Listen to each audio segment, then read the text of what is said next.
Hey guys, what's going on? John Haddock here from Think About Comics, and today we're going to talk about Batman 86 by James Tynion IV.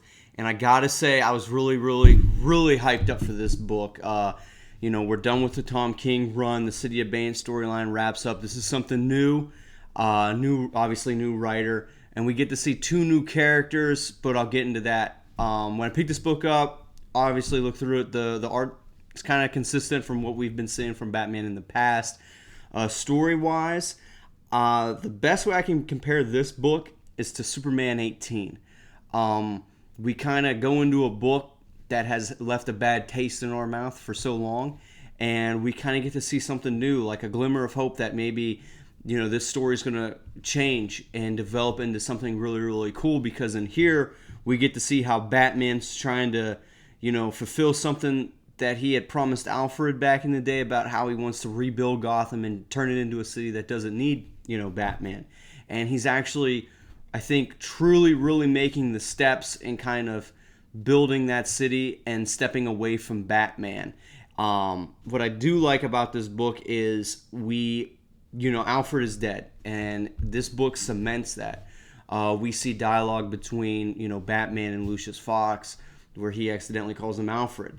And I thought that was a good moment because we get to see a side of Batman that previously I think we would have saw in like Brooding, or just weird panels where he's staring at a Robin costume or something like that, instead of actually expressing what he feels.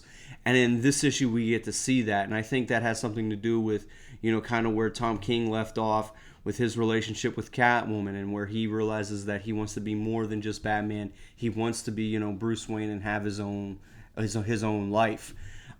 We get to see, two new characters, Mr. Teeth and the gunsmith or the gunsman or something. These characters are very forgetful. We have an introduction. I think Mr. Teeth kind of steals the introduction out of the two for having the best one, and then they kind of get taken out pretty easily. They're not dwelled upon. We might see them come up later on in this run, but right now they're kind of on the back burner for me. The key point though is we get to see Deathstroke, and I was really excited to see Deathstroke. The fight that we see is only 5 panels long. I was really hoping to see kind of maybe a longer fight stretched out over the book, only because when we see Deathstroke fighting Batman, there's some dialogue that goes on, and Batman's like, just stop talking, let's fight. And then we flip it. We get some storyline from the party where Selena Kyle's at, where they're trying to get money to rebuild Gotham from the past storyline. And then after that, we go back to Batman. He's kneeling over Deathstroke's defeated body. Deathstroke has a batarang in his missing eye socket and all this crazy stuff, and Batman's suit's like ripped to shreds. Like, I really wish we could have seen more of that, because for the Batman storyline, for the Batman books especially, one of the things that we've been lacking is fights that we really care about. I mean, by the time Batman got to Bane and Save the Bane, I just wanted it to be over. When he got to fight his dad, I just wanted it to be over so we can move on.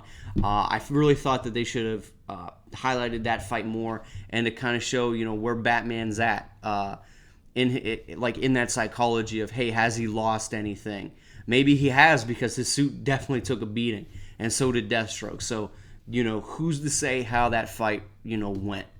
But as far as this book, overall, I liked it. Could have had some little more stuff, but it is what it is. I'm going to be back on reading Batman, if you haven't been familiar with this writer, he did a good run with Detective Comics, kind of when Rebirth kind of hit off. And then he also does Something Killing the Children, which, if you haven't read, guys, it's a really great book from Boom Studios. Does a lot. It has like a lot of 80s homage kind of feel to it. It's like a hardcore version of Stranger Things with like some monster hunting aspects to it.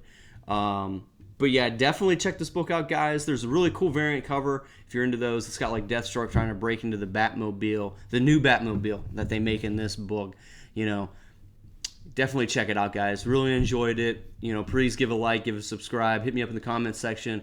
We're pretty good at getting back to guys, and we like having those conversations with the viewers. Thanks, guys.